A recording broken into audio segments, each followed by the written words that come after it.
कल के सत्र में ज्यादा कुछ एक्शन नहीं था। निफ्टी बैंक में अंडर परफॉर्मेंस दिखा था और आज गिफ्ट निफ्टी से कमजोर ओपनिंग के संकेत। लेकिन ऐसे में ट्रेडिंग के लिहाज से किस तरह की रणनीति बनानी चाहिए और कौन से लेवल्स पर निफ्टी और बैंक निफ्टी पर आपको नजर रखनी चाहिए, ये बताने के लिए अब हमारे साथ डिम्पी फोन लाइन पर जुड़ चुके हैं।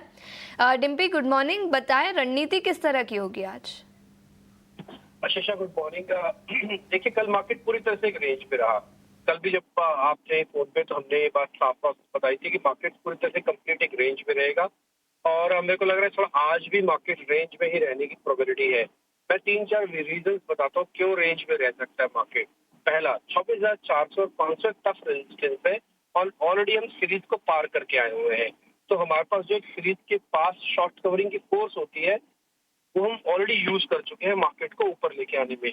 तो हमारे पास वो फोर्स एब्सेंट है, वो फोर्स नहीं है जिससे कि रेजिस्टेंसेस को ब्रेक किया जाए, या कोई गुड न्यूज नहीं है जिससे रेजिस्टेंसेस को ब्रेक किया जाए। तो रेजिस्टेंसेस अपना काम करेंगे 400 और 500 वाले, और आप कल भी चेक करोगे तो 445 का हाई लगा, परसों भी चेक करेंगे तो ऑलमोस्ट 400 के आसपास का हाई लगा हुआ है।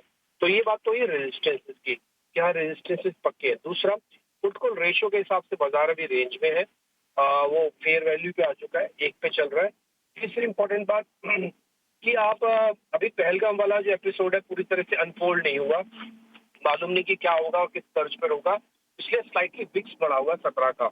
इसलिए 17 का विक्स पे आप पहलगाम वाली स्टोरी को भी अनफोल्ड होना बाकी देखते हैं।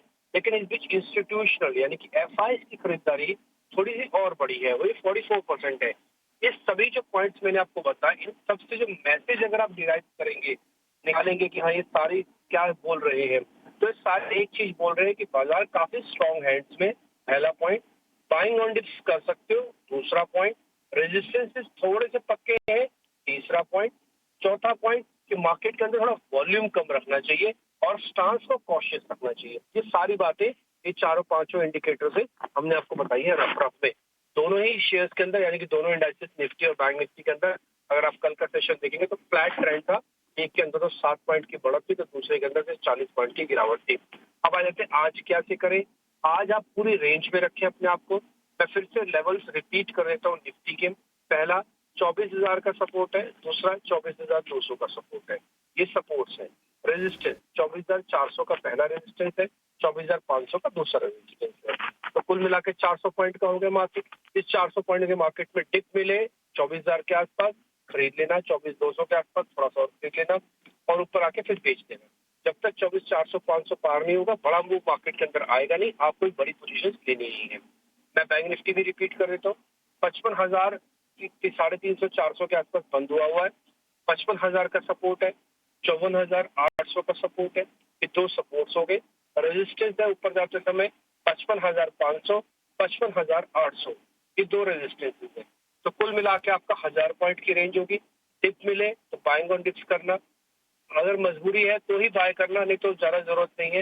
मार्केट को थोड़ा सेटल हो जाए, थोड़ा डेप्थ लेके आने दो और सीरीज के थोड़ा और आगे बढ़ जाने दो। ये सीरीज लंबी है, ये 29 मई तक जाएगी, तो आप 35-40 दिनों की सीरीज के अंदर जाएंगे तो ये थोड़ा अनफोल्ड भी हो जाए पहले वाला बेटर। 17 का विक्स भी अभी आपको अलाउ नहीं करेगा ज्यादा पोजीशंस बनाने में। तो मैंने रफ रफ आपको सारी चीजें बता दी। ऑप्शन ट्रेडर्स थोड़े सावधान रहना। कल भी हमने कॉल और पुट आमने सामने करके दिखाई थी, दोनों में पैसा जा रहा था। तो आज भी रेंज में रह गया मार्केट, तो कॉल और पुट दोनों से पैसा जाएगा, इसलिए थोड़ा सावधान रहना। आरबीएल बैंक इकलौता शेयर है जो एफएडो बैंक के अंदर है।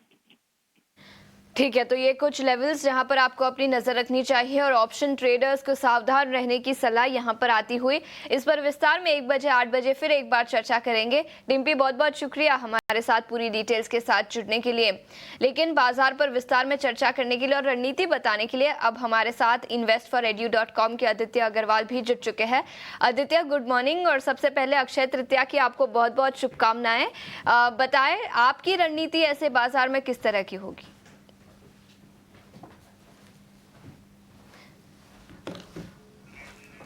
ठीक है आदित्य से हम फिर एक बार कनेक्ट करने की कोशिश करेंगे, लेकिन तब तक एफआईआईज और डीआईआईज के आंकड़ों पर एक बार नजर डालते हैं। याद रखिए जैसे मैंने बताया एफआईआईज ने 10वें दिन लगातार कल के सत्र में कैश मार्केट में खरीदारी की और 10 दिनों में करीब 40,000 करोड़ के शेयर्स उन्होंने खरीदे हैं और कल के सत्र में करीब 2400 करोड़ की खरीदारी दिखी थी। इंडेक्स फ्यूचर्स में 900 करोड़ की खरीदारी, इंडेक्स ऑप्शंस में करीब 11,000 करोड़ की बिकवाली दिखी, स्टॉक फ्यूचर्स में 200 करोड़ की बिकवाली, वही स्टॉक ऑप्शंस में भी करीब 240 करोड़ की बिकवाली कल के सत्र में दिखी थी। याद रखें केवल एक ही स्टॉक आज एफएनओ बैन में रहेगा, आरबीएल बैंक, तो इस स्टॉक पर भी अपनी नजर रखें। लेकिन इन्वेस्ट फॉर एड्यू के आदित्य अग्रवाल अब हमारे साथ फोन लाइन पर जुड़ चुके हैं। आदित्य गुड मॉर्निंग, मैं आपको अक्षय तृतीया की शुभकामनाएं दे रही थी और बताएं आज के सत्र के लिए आपकी रणनीति किस तरह की होगी। गुड मॉर्निंग आशीषा, और अक्षय तृतीया की आपको भी ढेर सारी शुभकामनाएं और सभी दर्शकों को ईटीना स्वदेश के अक्षय तृतीया की शुभकामनाएं। अगर हम मार्केट की बात कर ले तो एक अच्छा कंसोलिडेशन देखने मिल रहा है हमें एक मूव के बाद आशीषा मार्केट में। हम पहले निफ्टी 50 की बात कर लेते हैं। यहाँ पे मैं डिम्पी को भी सुन रहा था अभी और बहुत सही कहा उन्होंने, एक कंसोलिडेशन चल रहा है मार्केट में। 24,400 से 24,500 का एक रेजिस्टेंस है ऊपर के लेवल्स पे और नीचे में 24,000 का एक बहुत अच्छा सपोर्ट है मार्केट में। मुझे लग रहा है मार्केट इस रेंज के अंदर शायद थोड़ा और समय बिताएगा क्योंकि अभी काफी सारी अनसर्टेनिटीज चल रही है मार्केट में। ट्रम्प 90 दिन के बाद टैरिफ यहाँ पे क्या होने वाले हैं, ट्रम्प टैरिफ के ऊपर, और यहाँ पे जो डेवलपमेंट हो रहे हैं टेररिस्ट अटैक के बाद, उसके बाद क्या होने वाला है, वहाँ पे एक अनसर्टेनिटी बनी हुई है। तो मेरे हिसाब से मार्केट एक कंसोलिडेशन करना चाहिए 24,000 24,500 के बीच में। अगर 24,500 के ऊपर निकल के मार्केट सस्टेन करता है तो मेरे ख्याल से एक अच्छा खासा मूव हमें 24,800 से लेके 25,000 के लेवल्स तक देखने मिल सकता है। बहुत ज्यादा वीकनेस मुझे नहीं लग रहा है मार्केट में यहाँ पर आएगा क्योंकि 200 डीएमए काफी अच्छे से निफ्टी 50 होल्ड कर रहा है। अगर हम बैंक निफ्टी की बात कर ले तो कहीं ना कहीं इसमें भी सेम ट्रेंड निकल कर आ रहा है। 26,000 56,000 56,000 ऊपर में एक रेजिस्टेंस है।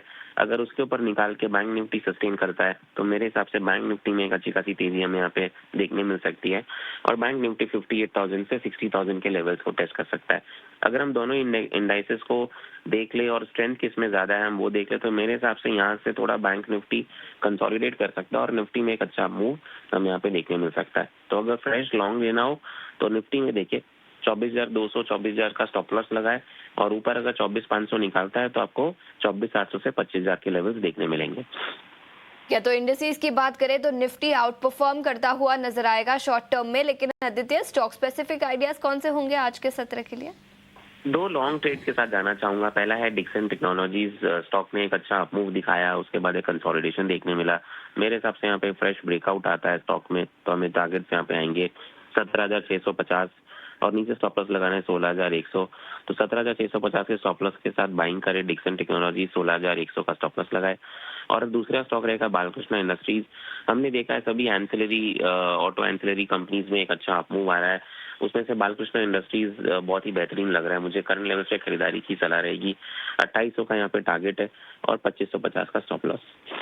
तो बालकृष्ण इंडस्ट्रीज पर 2,550 के स्टॉप लॉस के साथ 2,800 तक के लेवल्स नजर आ सकते हैं और इसके अलावा डिक्सन टेक्नोलॉजी स्टॉक पर भी खरीदारी की राय आदित्य ने दी है। 16,100 का स्टॉप लॉस, 17,650 का टारगेट यहां पर दिया है।